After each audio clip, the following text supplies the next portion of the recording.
Hello kiddos. So today I want to work with you a little bit more on drawing and analyzing potential energy diagrams and drawing thermochemical equations. Okay, so we're going to go through this really quickly. This shouldn't take too long. So here I have a thermochemical equation. Okay, H2 plus I2 yields 2HI and 250 kilojoules. And then it gives us the potential energy of the reactants and the activation energy of the forward reaction. So this is where we start. That's our starting point, 400 kilojoules. Move this over. It won't move over. There it is. Okay. So let's start about right here, 400 kilojoules. I'm going to start my reaction here. Now it says the activation energy is 200 kilojoules. So remember what activation energy is. It's how much energy, the difference between where you start and the peak of the curve.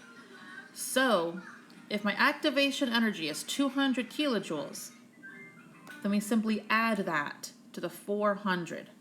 Okay, so that'll be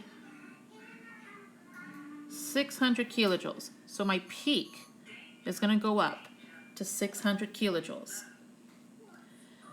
Now we need to know where it ends. It's going to come back down. Where does it stop? How far down does it go?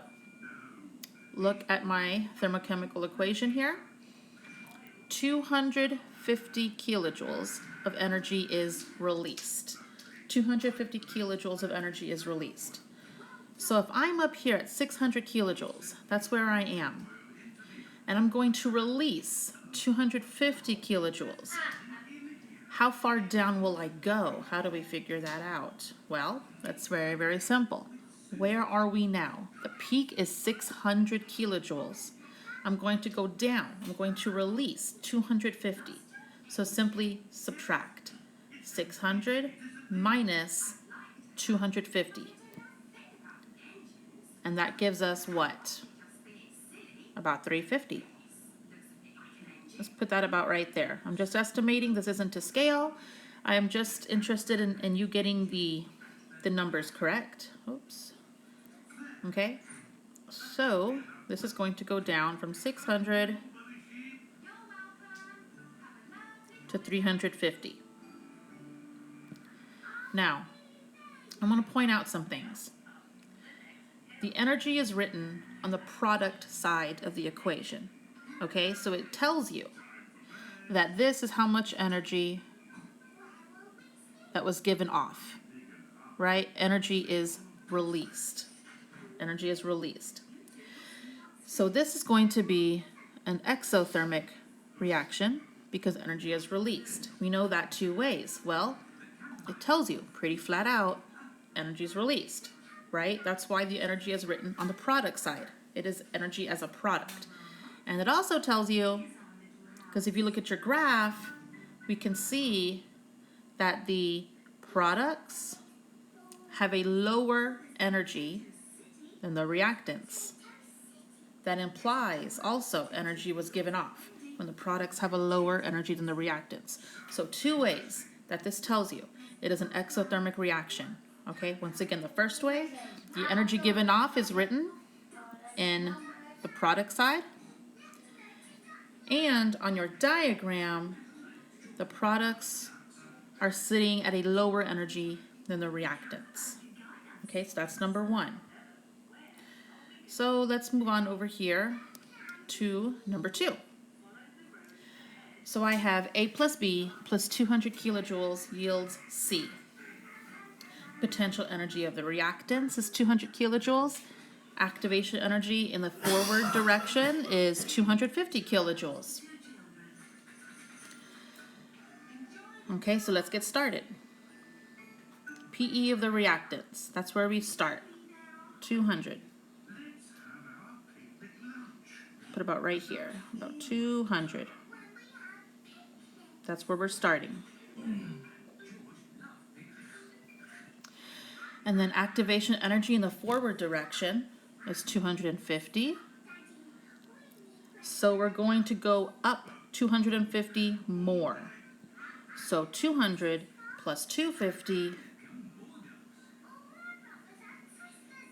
is 450 kilojoules. So we're going to go up to there. Now, again, how do we know how further down we go? Because this reaction, this curve, this diagram, it has to come down from that peak. Look at the thermochemical equation. 200 kilojoules is absorbed. Absorbed. How do I know that it is absorbed and not given off? How do we know that? Because it's written on the reactant side. It's written on the reactant side. So it is a reactant. That is what's required for the energy to proceed. It needs to absorb that much energy. So we're going to look at our peak so far. We are at 450 kilojoules. If it's going to absorb 200 kilojoules, then it's only going to go down about 50 kilojoules, right? It's only going to go down about 50 kilojoules. This distance here between the products and the reactants has to be 200 kilojoules. That's how much total energy was absorbed after everything is said and done. Okay, so looking at this here, we have energy written on the reactant side.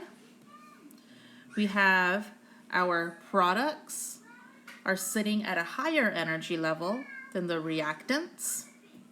So this one is going to be endothermic. Endothermic. Okay, again, two ways we know it's endothermic. First way, the energy is written on the reactant side of the equation.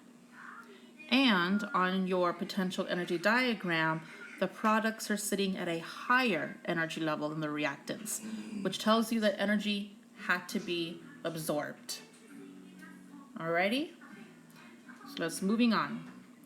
So here we have some reactions written in delta H notation, and we have to take it out of delta H notation and write it in standard notation, and vice versa. We see reactants written in standard notation, and we have to take them out of standard notation and write them in delta H notation. So again, let's look at this one. A plus B plus 200 kilojoules yields C. Well, the first thing we do when we're writing something in delta H notation, okay, take the heat element out of the equation. So we're going to rewrite this. We're going to rewrite this without that 200 kilojoules in the equation. A plus B yields C. And then off to the side, we have delta H equals. Now we just have to figure out if delta H is going to be positive or if it's going to be negative. Now, if this is an endothermic equation, delta H is positive, right? It's absorbing it. If it is an exothermic reaction, delta H will be negative. It is giving off that heat, okay? Kilojoules is in the reactant side. That tells us it is a requirement for the reaction to proceed. That is how much energy will be absorbed in order for the reaction to happen. So delta H will be positive 200 kilojoules. Positive 200 kilojoules. Okay, remember, if delta H, if the heat is written on the reactant side,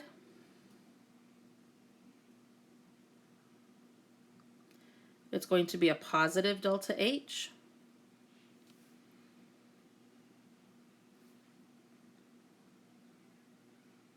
Endothermic. If it's written on the reactant side, it's a positive delta H, it's endothermic.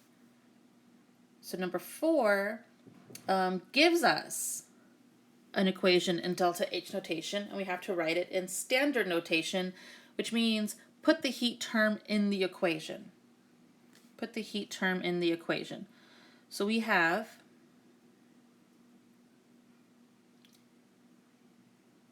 H2 plus I2. Let's stop there. Let's look at our delta H, because if it is in the reactant side, then we have to include it after I2. But if it's in the product side, then we can go ahead and put our arrow. But how do we know if it's on the reactant side or the product side? Well, look what we just wrote down up here in red. If delta H is positive, it's going to be on the reactant side. It's negative, okay? Delta H is negative. We have a negative sign there. Well, if it's positive and it's on the reactant side, then what do you suppose is going to happen if it is negative? It's going to be on the product side. So we can draw our arrow to HI. Now remember, this negative symbol does not mean that it is a negative number. That's just a code, a symbol telling us that energy was released. So we're still going to put plus 250 kilojoules. Okay, so negative delta H means it will be on the reactant side. I'm sorry, on the product side. I pointed to the product side instead of reactant. It'll be on the product side. So I'll leave 5 and 6 for you to try on your own. Okay, delta H is positive. What side does that go on? Reactant or product? And here, the heat term is on the product side. What does that mean? Is delta H positive or negative? Okay, so I have one more potential energy diagram that we have to draw. It tells us everything. It tells us potential energy of the reactants, 250 kilojoules. Potential energy of activated complex, 350 kilojoules. Potential energy of the products, 300 kilojoules. Okay, so let's start writing. So potential energy of the reactants is 250. So that's where we're going to start, at 250 kilojoules. This is completely arbitrary. You can label your 250 at any place. Remember, I'm not interested in this being drawn to scale. I'm just interested in your peaks, your reactants or products are all on the same number, the correct number. Okay? Potential energy of activated complex, 350. That's the highest. That's the peak. That's the highest it goes. Potential energy of the products, 300.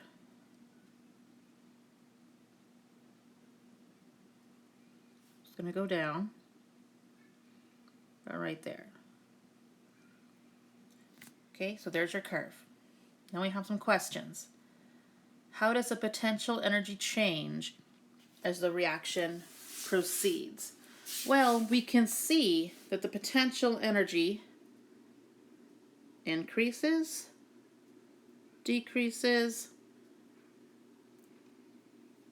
then remains constant.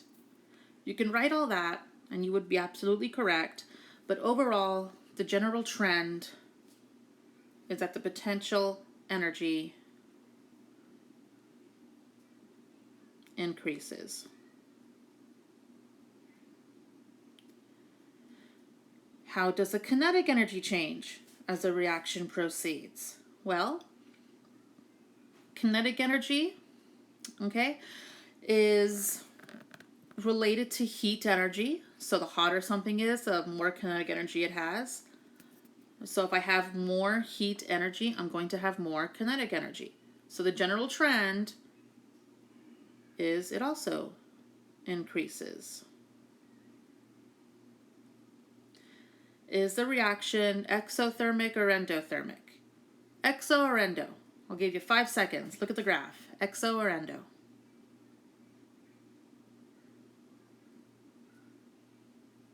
Endothermic.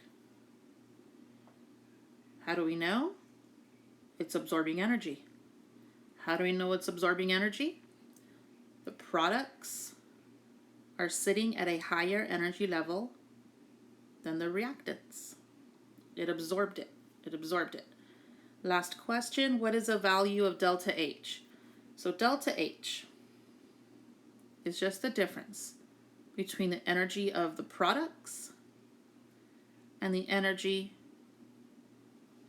of the reactants. Delta H. It's just the potential energy of the products minus potential energy of the reactants. So products is 300, reactants is 250. So what is delta H?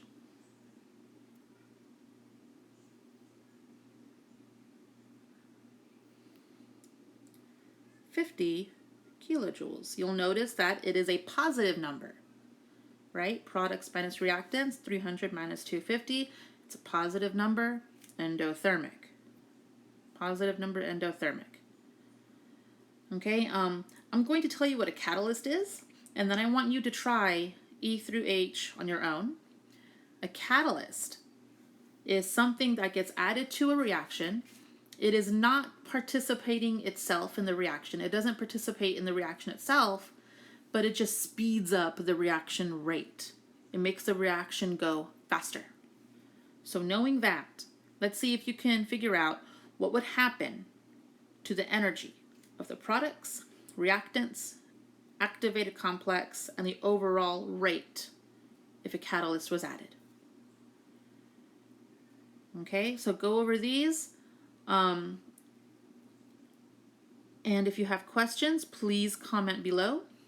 And thank you for watching.